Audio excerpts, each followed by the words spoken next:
5 minutes अपने लिए में आप सभी का हार्दिक अभिनंदन है। आज का हमारा एपिसोड रहेगा before going to doctor. Doctor पर जाने से पहले। जी हाँ, हम में से शायद ही कोई ऐसा हो जिसे डॉक्टर के पास ना जाना पड़ता हो। 2 तरह की बीमारियाँ लेकर, एक तो कैजुअलिटी जिसको हम कहते हैं इमरजेंसी में हमें जाना पड़ जाए, एक्सीडेंट हो जाए, कोई साँप काट जाए, किसी तरह से उल्टियाँ लग जाएँ, दस्त लग जाएँ, बहुत ज़्यादा दर्द कहीं पे तेज़ी के साथ उठ जाए, पेट की बीमारियाँ हो जाएँ, इमरजेंसी में हमें जाना पड़ता है। और दूसरी तरह से होता है इलेक्टिव। इलेक्टिव कैसा? कि मान लीजिए अर्थराइटिस है या क्रॉनिक बीमारियां हैं कि आज नहीं तो कल दिखा लेंगे, तो हम 2 तरह से जाते हैं। अब 2 तरह के हॉस्पिटल्स में या 2 तरह के डॉक्टर्स के पास जाते हैं। एक तो डॉक्टर होते हैं सुपर स्पेशलिस्ट। आप अपॉइंटमेंट भी ले लेते हैं, जाते हैं, डॉक्टर के पास समय बहुत रहता है क्योंकि सुपर स्पेशलिस्ट के पास कंपैरेटिवली ओपीडी का नंबर थोड़ा-सा कम रहता है।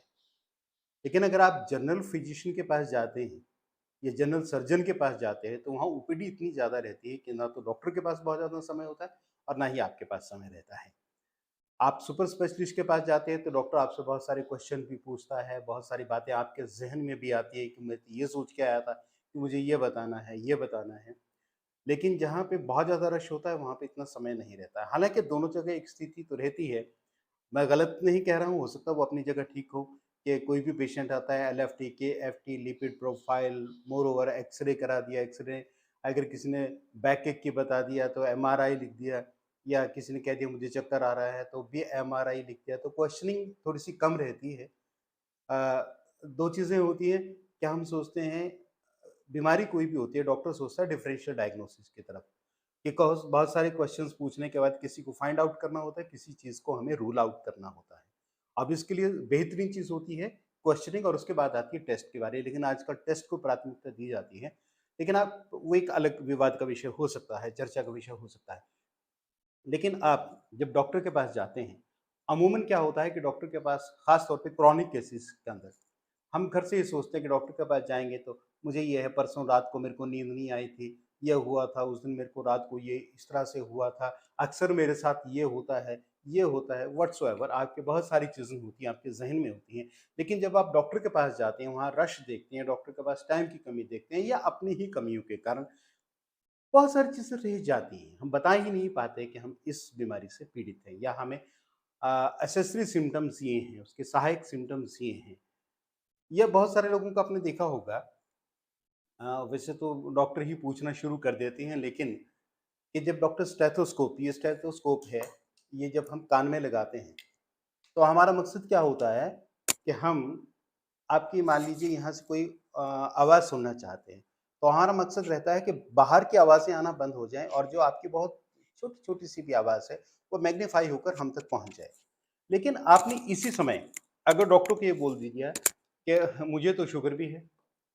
अब आपने तो अपनी ज़िम्मेवारी निभा दी, बता दिया कि आपको शुगर है, लेकिन ना तो डॉक्टर ने सुना क्योंकि उसके कान में तो ये लगा हुआ था।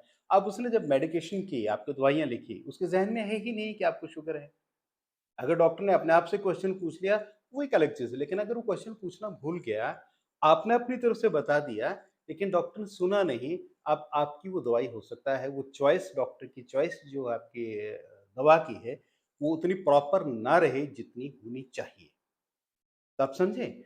जब आप डॉक्टर के पास जाएँ, सबसे पहले तो एक जब आपके मल्टीपल सिम्पटम्स हों, तो पेन डाउन कर लें, एक कागज़ के ऊपर लिख लें और चाहें तो आप डॉक्टर के अगर आपने साफ-साफ लिखा है, तो डॉक्टर के सामने खिसका दें कि मेरे ये साइन एंड सिम्पटम्स हैं, मुझे ये तकलीफ़ें हैं। तब डॉक्टर आपको और आपको शुगर है, तो उसमें भी लिख दें कि मुझे शुगर है। आपको अगर शुगर की कोई दवाई ले रहे हैं, तो वो भी लिख दें कि आप शुगर की दवाई ले रहे हैं या आप डाइट से कंट्रोल कर रहे हैं या आपको ब्लड प्रेशर है, तो ब्लड प्रेशर की आप कौन-सी दवाई ले रहे हैं, ये भी लिख दें। या पिछले डॉक्टर की आपकी स्लिप्स हैं, जिसके ऊपर आपका थोड़ा-सा इतिहास लिखा हो, तो वो डॉक्टर के सामने ज़रूर प्रोड्यूस कर दें, वहाँ की डॉक्टर के अपने स्लिप के अलावा। उससे डॉक्टर को भी आसानी रहती है, हमें भी फ़ायदा रहता है। तो यकीनन आप लोग ऐसा करेंगे, मुझे ऐसा लगता है और आप करते भी होंगे।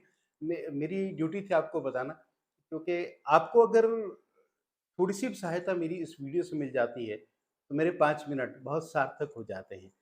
आपको अगर ठीक लगा है तो कमेंट बॉक्स में जाके बता दें कि ठीक लगा है, नहीं ठीक लगा तो वहाँ बता दें ताकि मैं आगे डिसकंटिन्यू करूँ, आगे से आपका समय ना लूँ और अपना समय भी कहीं और लगा दूँ। लेकिन आप कमेंट बॉक्स में जाके ज़रूर बताएं कि वीडियोस हम जारी रखें या ना रखें, क्योंकि आपकी जो सलाह है, आपका जो मत है, वही तो हमें ताकत देता है। तो आप ख़्याल रखें, डॉक्टर के पास जाने से पहले अपनी सारी साइन एंड सिम्पटम्स लिख लें, डॉक्टर के सामने पेश कर दें। उस लिहाज से डॉक्टर आपको जो इलाज लिखेंगे, वो शायद उससे बेहतर होगा, जहाँ आप कुछ चीज़ें बताना भूल जाते हैं। आप सभी ने वीडियो देखा, आप सभी का बहुत-बहुत धन्यवाद।